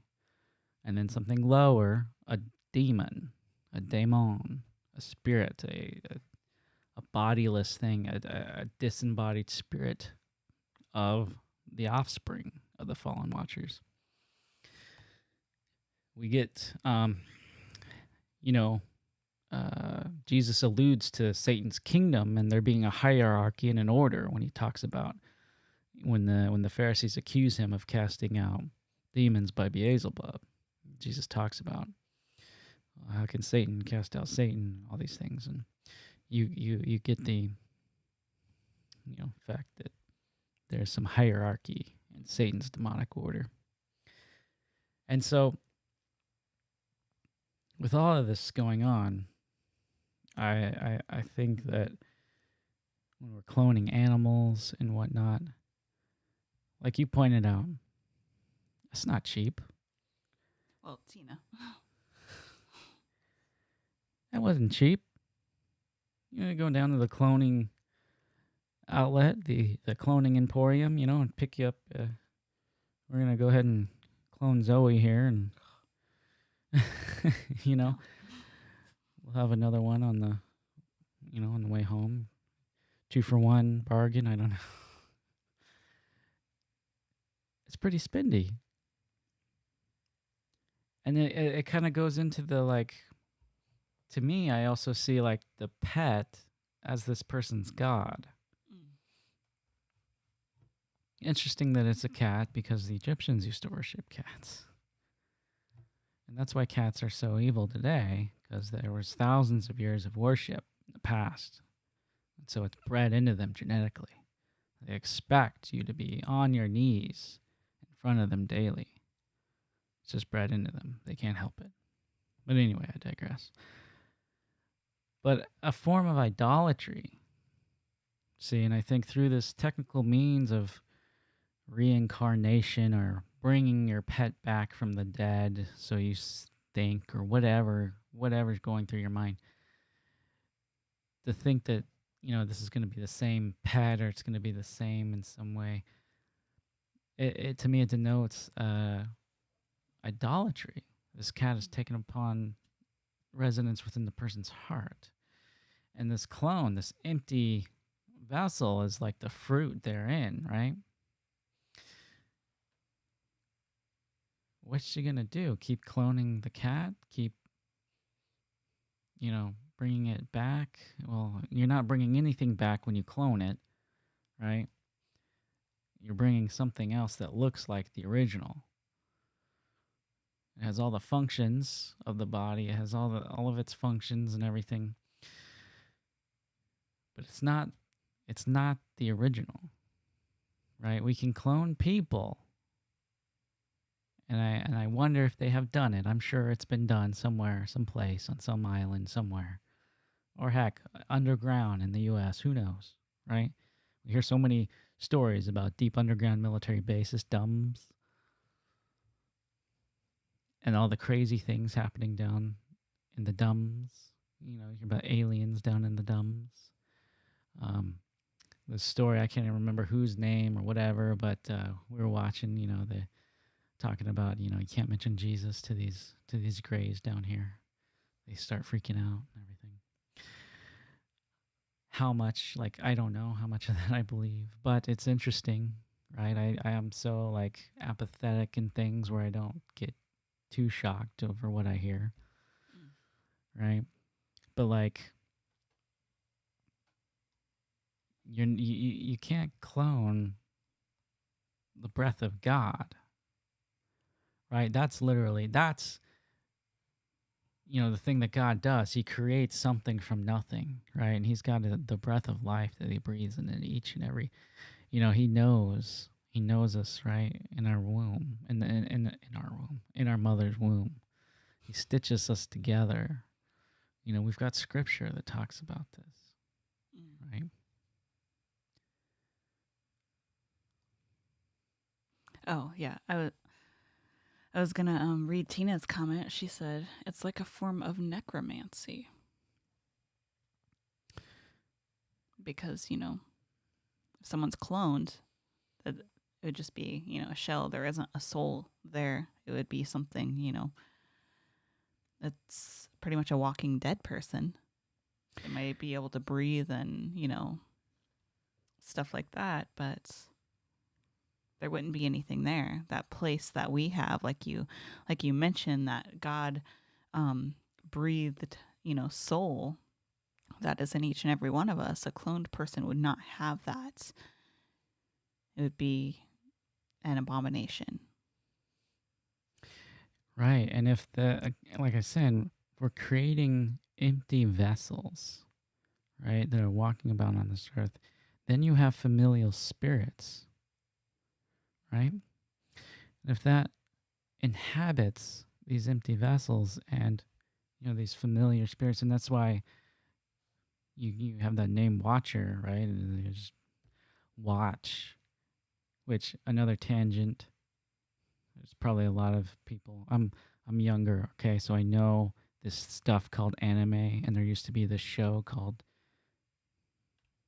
Death Note, and in that show, these there was a. I used to a lot of I don't watch this stuff anymore. Okay, don't want disclaimer. I don't watch this. Don't give me emails, whatever. Don't be watching this evil stuff. Blah. We don't watch it. But I'm glad that I did that. I have some knowledge of it because I can use that now. In the show, they had these. It was about somebody who find a notebook, right? And in the notebook, you can write whoever's name in it, and they'll die. The price you pay though is you don't go to heaven. Uh, you don't go to hell either. You go to a purgatory or something. Um, and so this person is writing names down, blah blah. But it happens to be like there's this middle dimension, right? And it's a desert. I was gonna say, wasn't it like a desert or something? It was a desert, and these demons, essentially these shinigami or whatever, it's demon, Japanese demons. Um, they sit around and they're bored out of their minds, and they watch people. All they do is watch people, and that was interesting to me. This thing just watches, and like I said, they're crazy because they're just bored out of their mind. They can't do anything. And so it turns out that the book, the Death Note, is something just left behind because the demon was bored out of its mind. It left it to a person so that he could have some entertainment. But that he knew the person, that he could, because he just sat there and watched. So you have these watchers, these familiar spirits, right? And if they know the person, right? If you have one of these spirits inhabit these clones, it can be really deceptive, I would think, huh? Mm. It would be really deceptive. And what do we read? That the devil in the end times is going to come with all lying signs and wonders. And as I read that, I'm reading that all lying signs and wonders. That means, nothing's going to be left off the table. And we want to. That's why I think it's good to talk about this stuff once in a while, because we need to be prepared for if anything like this comes about. And I have to put my kind of skepticism off to the side and kind of be more open to some of these possibilities because they could very well come about. And see, as the end times roll on or roll in, and more of this strangeness starts happening, more of these weird things are coming about, we have to be prepared with an answer, right? We have to be prepared, ready, willing, and able to answer some of the big questions that are going to be coming about. Because I've probably told this story before, and it's just a simple little thing. But in one of the churches I was going to is not very not the most supportive church, and so it's like simple questions about dinosaurs or anything. They just tell you, you don't worry about that. We don't care anything about those. You know, um, they died in the flood. It doesn't matter. We don't care anything about that. And it's like, because he was like, I just care about the new. I care about Jesus and all this stuff, and that's true. Yes, we get that. Okay, but some people, they're gonna get hung up on dinosaurs, right? People want to talk about demons, ghosts, fairies, um, various monsters, all of these, the folklore and all these things, and people want to shut you down or dismiss it and all these other kind of excuses.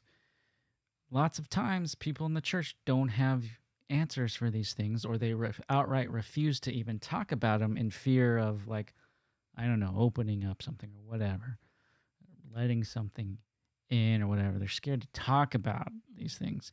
We can't be fearful of these things, and we have to have at least some kind of knowledge of these things, because people, more and more of this stuff is going to be coming out into the public. It's entering into the public consciousness now, right? It's in so much of our entertainment, in our media and television, all these things. It's been seeded in our subconscious that when it finally comes out in the real light, in the daylight, the masses will be prepared for it. It's not going to be such a shock to people. They'll be more ready, willing, and able to accept it. First thing they're going to be looking at is the church. What do you got to say about this? If there's going to be a bunch of people burying their head in the sands, or running off or anything, it's not going to look great. The thing is, we have answers for these things. Or we should be able to, if we don't, be able to sit around and talk about these things and hypothesize about these things and learn about some of these things so we can have answers, because people are going to be seeking answers. And I tell you, New Agers out there, they're just as willing to give answers. And their answers are going to be not from God, not from the wisdom of God, not from the Holy Spirit. It'll be from the Kundalini spirit. It'll be from the New Age spirit. It'll be from the Gaia spirit. It'll be from the whatever. We have to be there. We have to be ready in season and out of season. Mm-hmm. Yep, exactly.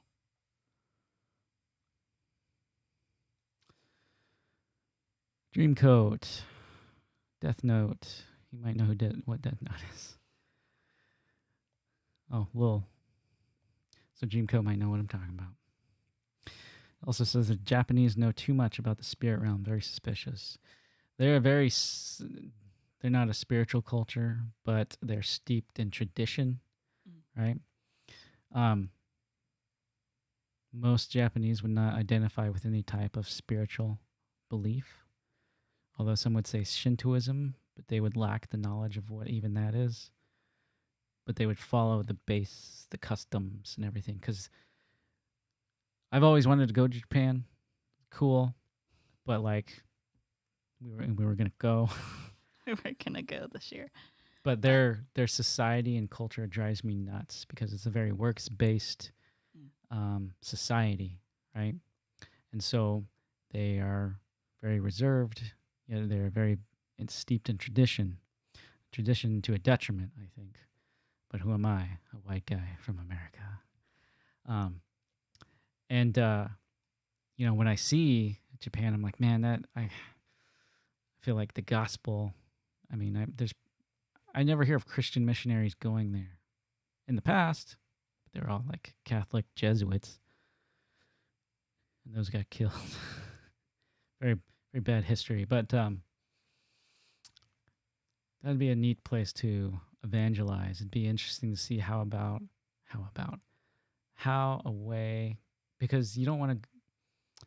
You should always study and research whatever area you're going to, and observe the customs and everything before you start Mm. your ministry or preaching or whatever, because sometimes you can just be like a loud clanging cymbal. Mm. But I digress again. But yeah, they're traditional, spiritualism, Shintoism. It's a belief that there's a spirit inside like everything, a tree, a rock, you know, a pond, and they pay tribute to whatever, you pay the forest shrine deity for safe passage through the forest. You pay the water river deity so that you can sail the all this stuff. And again, the thing with demons, right? They always seek a payment. They always seek some sort of something from you, right? And the thing with God is he gave his son to pay for us. And that's something I'd love to be able to preach to them someday. Mm. Beer says empty shells waiting to be inhabited by familiar spirits. I think that's where it goes. Because I think these clones and these things are not, they don't have anything in them. And I think, you know, it'll be very hard to see. I think it'd be easy to be able to be tricked because, when you have a body and everything, there's emotions, there's hardwiring, there is that naturalistic element, right? It's like we can design computer AI systems that trick people into thinking they're actually people. Imagine, a clone, right? But I think that's another avenue, another outlet, the way that the enemy can again deceive through the cloning processes. Some have hypothesized the little grays, right? The grays. There's different types of grays, tall ones, short ones, and I've heard the short ones are just bodies that are grown, right? Hmm. And if we take this in our biblical view, those things, if they're bodies that are grown, then their bodies simply grown so that they can be possessed by demonic entities.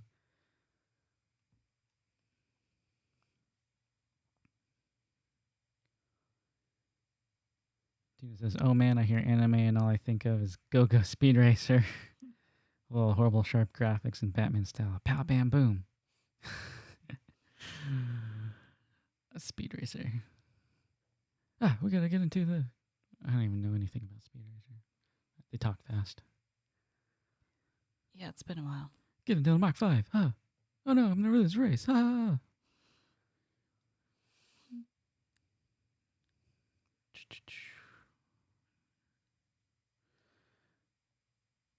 The image of the beast be inhabited by demons. Yeah, the image of the beast is inhabited by a spirit. You read in Revelation, and I can't think of the chapter off the top of my head. It's the chapter I read the most, though, because I'm like, look at this. Because is in there where 13? I think so. It's in there where you read that it's the image that issues the edict of the mark, and all of that stuff. And I've have some different ideas. Either it's a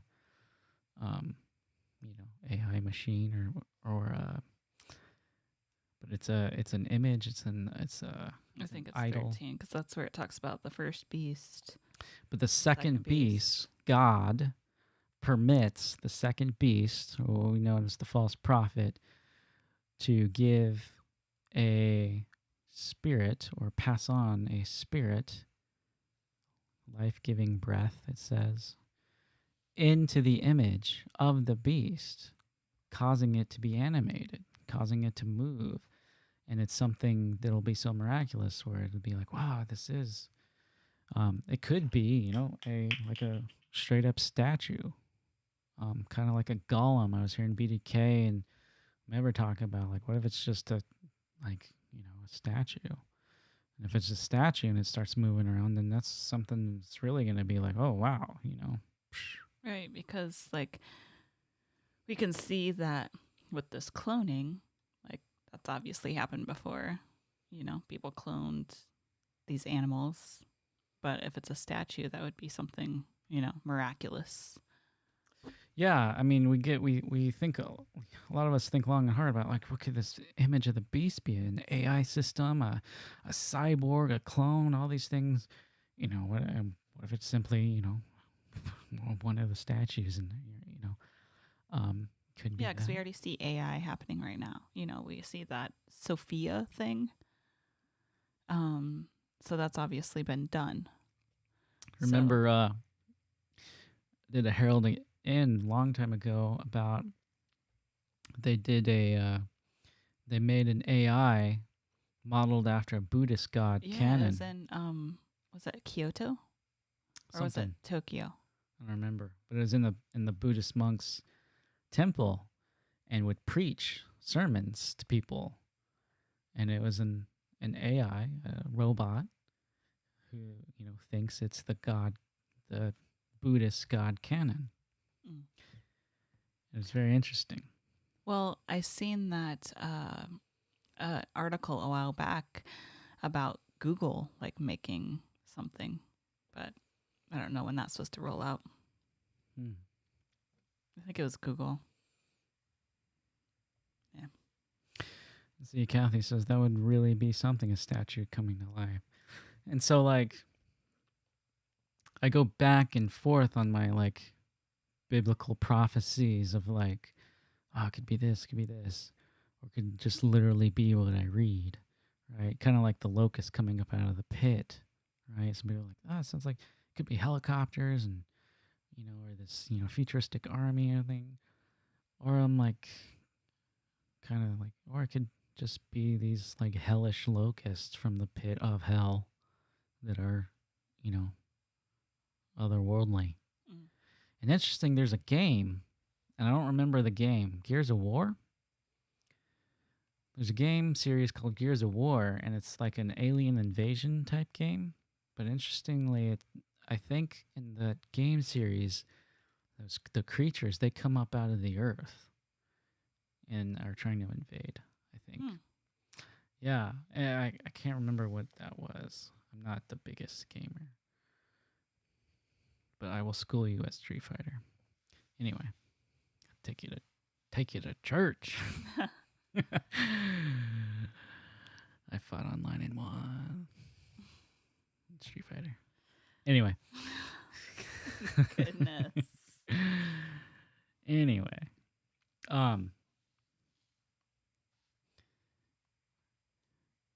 Yeah. Dreamco says, when Jesus said men's heart will fail at what's coming, do you think that involves actually seeing monsters and stuff? I think that's in reference to the celestial things going on. If you read, I think that's just referencing like the stars failing to give light and all the astronomical things going on. Personally, but that could also, kind of like how you see scripture, this onion, right? There's the immediate audience. There's the fact that some of these things are written, some of these scriptures and prophecies are written for all generations of all times. Some are specifically for a certain point at a certain time for a specific audience. Some of those sayings can apply to the immediate time that it's written and then future generations or future other things. So, that could very well be. I mean, there's going to be weird things, and I think there's going to be slowly more. We're already seeing, like, today, right? It's not like the big enemy of the church used to be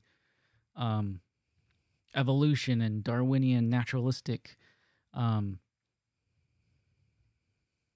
atheism, right? And that was the big enemy of the church. And we have all the apologetics, combating the, and the philosophies and everything. But like as time has gone on, and I think advances in science has gone to show that a purely naturalistic atheistic view of the universe is ludicrous, right? So even some of these scientists are have shifted into a more quote unquote, spiritual view.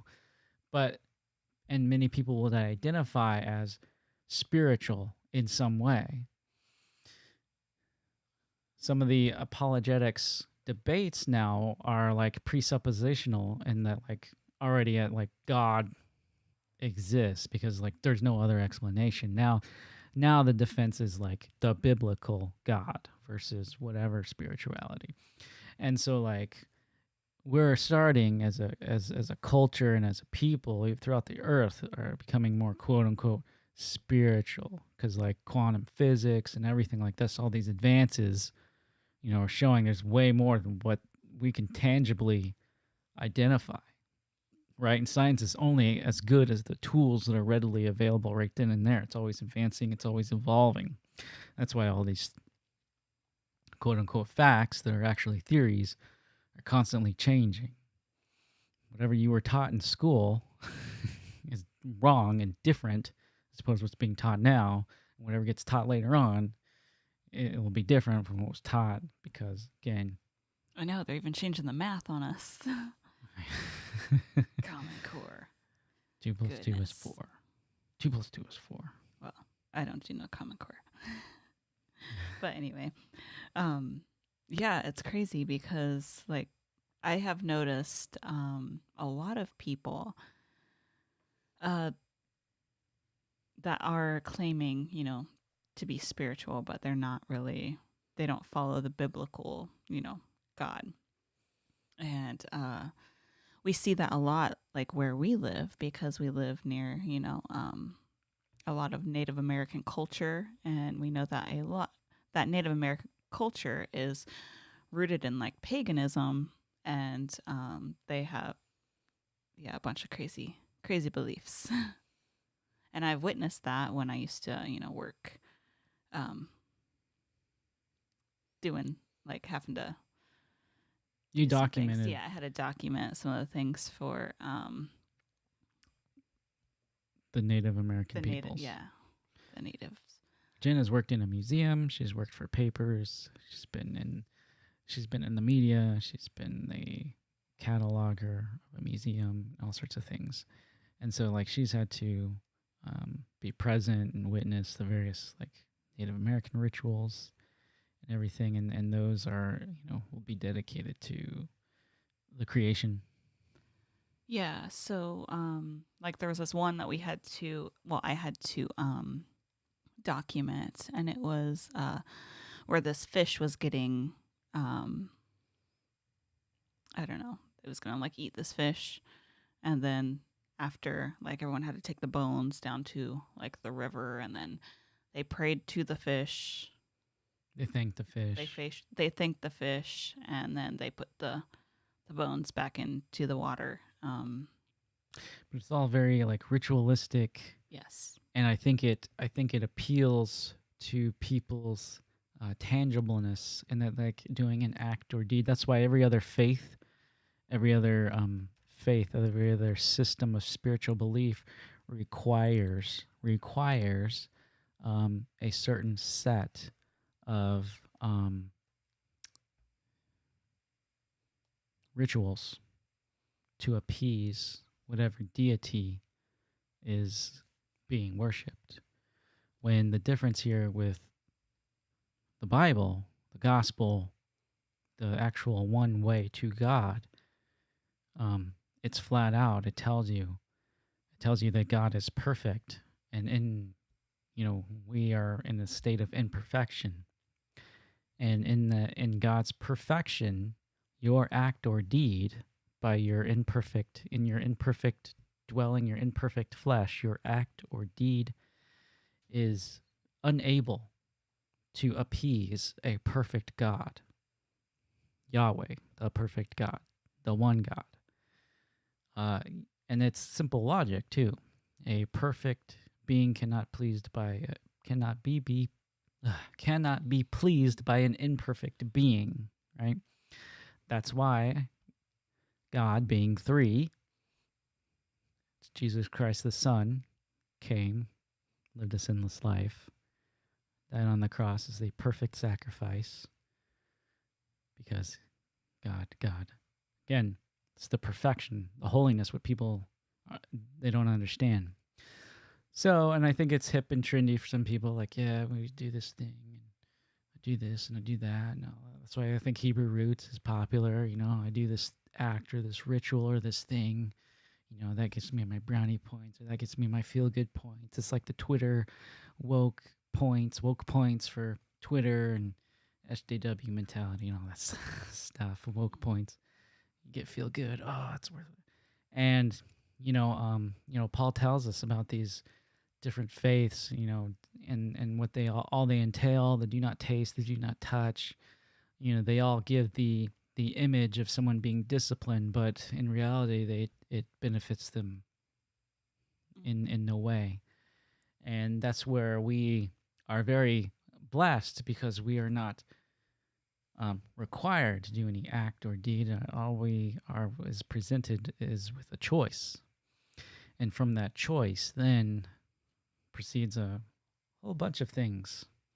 But it all starts with our free will and our choice. Right. Looking through here, somebody says, "Oh, Kathy, let's see. Hold up.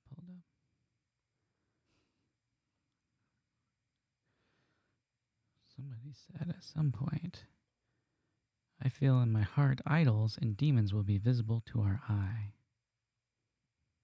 I think in ways they are, already are.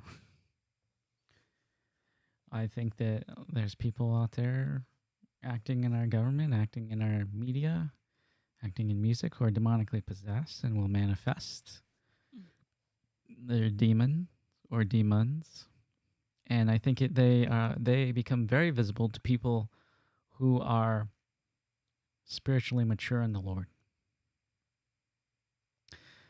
And I'm not like, what's that one movie where that guy could see stuff? It's not like that. I'm not talking like weird stuff. You can recognize, the demon. Part of the fruit of the Spirit, discerning the spirits, right? It sounds weird, but you'll just know. Yeah, I'm trying not to sound like all NAR-y weirdness. It's just a fruit of the Spirit. Test everything with the Bible, Kathy says, can't talk about this in church. That's lame. Tina says, spiritual is truly another name for witchcraft now. Essentially, I mean, Yep. Rebellion is as the sin of witchcraft. Because if you're spiritual, but you're not following, Jesus, then what spirit are you of? Because, I think we know. When she asked about Dagon,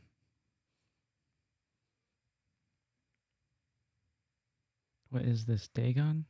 I don't know. Reverend says. Many see them, they are hidden in the U.S. to most on purpose, but to the third world areas, they are fully out in the open. Yes. Again, because of our culture and society, right? We're reviewing these things through a different lens, a Western lens. In other parts of the world, hey, we were talking about Japan earlier. Well, hundreds of years ago in the past, they fully were into all of that stuff. There's many legends stuff coming out of there, and then there's a whole other parts of the world. It's very common and normal to them, and that's why, like, hey, these missionaries going out, they're doing an awesome thing, getting out there and getting the word. Not everybody in every country knows who Jesus is, because I was watching this thing, and even in India, there's this demonically possessed person living in the rural areas of India that people were afraid to go to, and they didn't. They asked him if they knew who Jesus was. They didn't even know who that was, but I don't know. It's just very interesting. And Mm. so, um, I'm running out of steam. But hey, this has been kind of cool to sit here and ramble on. Yeah, That's and kind just of what I want. fellowship and That's chit chat. that's kind of what I wanted for the show tonight, because just to kind of sit and gather and talk about these different things, um, because it's important, I think, to do that once in a while. Mm-hmm. It's more important to be in Scripture and read the Word, study the Word, and get the Word written upon your heart. And I think that's what one needs to do before we, start going in, diving in, and approaching these subjects. Because before we approach these subjects, we got to have a solid foundation in the Word of God. Mm. Because that's the thing that's going to hold you up when a lot of these dark subjects, come around. Sometimes it takes like energy to research some of this stuff or to hear it and everything. And I think that's why there's a lack of knowledge in these things in the mainstream church, is because, well, I'm being frank here, there's not a solid foundation in the Word, or they're not built up enough in the Word, because some people, again, like I said, either fear the stuff or have no knowledge of it all at all. Well, yeah, like what Kathy was saying, the stuff, isn't brought up in church. Like people don't talk about this. And it needs to be something that the church needs to know. You know. Right. And, that goes into the way church is done is so different from the way it was intended centuries ago, right? The early church, where, you know, our churches today are centered around seeking people, seeker sensitiveness, right? Mm-hmm. So topics aren't brought up, topics aren't broached in fear of people leaving or getting offended. When, it was the church that was the thing that was there, and it attracted people to it, who someone who had a stirring within their heart, right? And so, yeah, just the way the church functions and is done is completely different, and different model of how it was done in the past. And so, again, in this age, it's just another way that a lot of this information can be glossed over and everything. We think like the Nephilim and all these things, new stuff that we're uncovering, and this was common knowledge Mm-hmm. in the past. This was their worldview. This was their mindset. This was common knowledge. Right. And it just got completely wiped out, or just kind of glossed over for centuries in fear of sounding crazy. But, like, I mean, how much crazier do you want to, like, we believe God came in the flesh and died on a cross and came back 3 days later. We believe in floating axes and people being taken up to heaven in chariots of fire, and yet we want to be like, no, angels never came down here and cohabitated with the women. Or that sounds crazy and ridiculous. And it's like, have you read the Bible? Like, check yourself. Check yourself. Oh goodness. Yeah, for real. Oh, hold on, real quick. Tina, I heard that Dagon really probably didn't represent a fish god. I heard that was a medieval archetype Oh brought really? about by the Jews of the Middle Ages, and that's all I know. But we think of like the Pope hat and the fish and everything. Mm. But I forgot what I was reading. That he wasn't portrayed that way in earlier times, or Hmm. it, or whatever. It's interesting. I have to read on it again. I talked about this a long time ago. I don't remember much of it. See, we have to like keep up in our stuff. Tina said, "Yep, I heard that too." Yes, yes. Um. So yeah. Mm. All right. Oh, and Sandra says her church talked about it. That's cool. Hmm.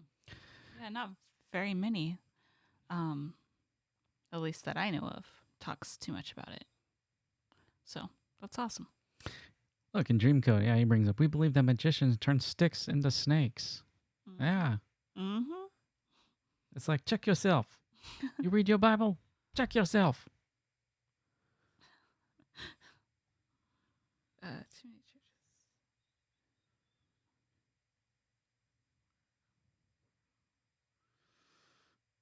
Yeah.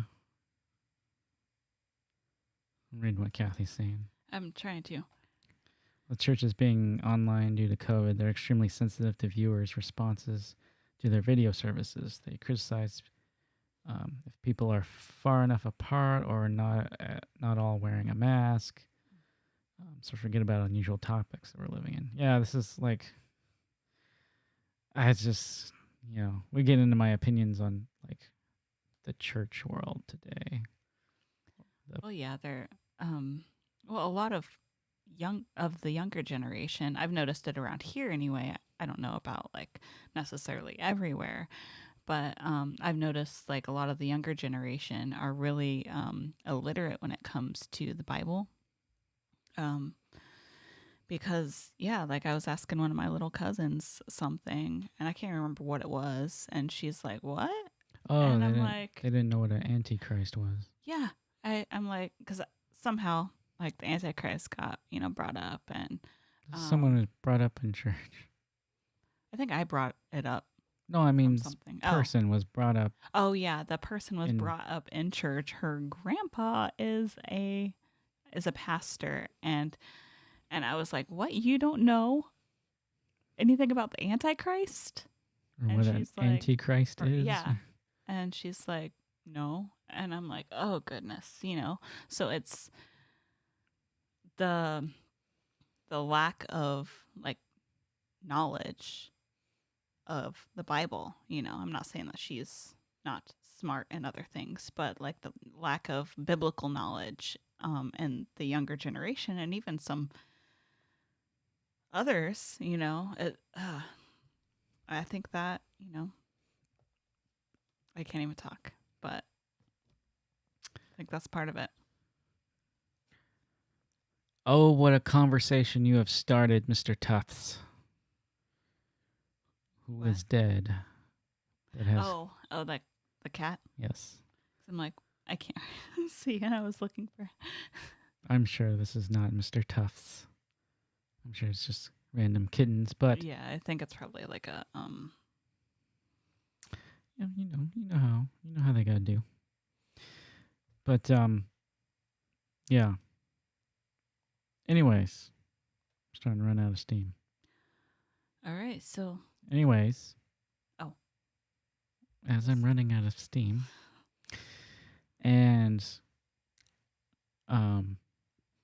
this is kind of how I wanted things to go, though, because I figured this story was an excellent little springboard off into these kind of just different topics to talk about and cover and fellowship about, because yeah, like I said, it's interesting to just talk about. I had a whole scripture thing out here, and even at the time, I was reading it and everything, I didn't know if we would get to it, because I don't know if it was the time, but this was a refreshing return to our stream, and I am fully pleased with the conversations and comments that were that people had, questions and everything, and the topics that we ended up talking about. It was all good and all edifying. good fellowship. So I had a very awesome evening with all of you out there. And I know Jen and I am very honored and very blessed that you would decide to spend your evening with us. And so we thank you for that. And I think we will be on our way. Grace and peace.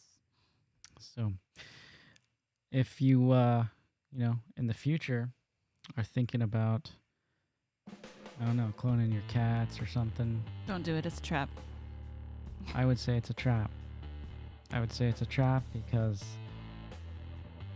I think it's a very good possibility that, yep, these are just ways to create empty vessels for those demonic entities to inhabit, those familiar spirits to inhabit, and cause further confusion and